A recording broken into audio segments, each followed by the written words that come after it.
സ്വഹാബത്തിന്റെ വിളിക്കുന്ന അഭിസംബോധന ചെയ്യുന്ന സമയത്ത് കുഞ്ഞത്തുകൊണ്ടാണ് വിളിക്കുക. സുദ്ദീഖ് റളിയല്ലാഹു അൻഹുവിനെ വിളിക്കുമ്പോൾ അബൂ അബ്ദുറഹ്മാൻ, ഉമർ ഇബ്നുൽ ഖത്താബ് തങ്ങളെ വിളിക്കുമ്പോൾ അബൂ ഹഫ്സ്, അങ്ങനെ വിളിക്കുള്ളൂ.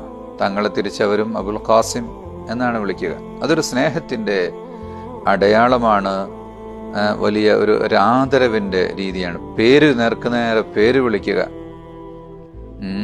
ഭാര്യ ഭർത്താക്കന്മാര് പോലും പേര് തന്നെ വിളിക്കുന്ന ഒരു രീതിയാണ് ആധുനിക സമൂഹത്തിലുള്ളത്. പഴയകാലത്ത് സമൂഹത്തിൽ അങ്ങനെ ഉണ്ടായിരുന്നില്ല.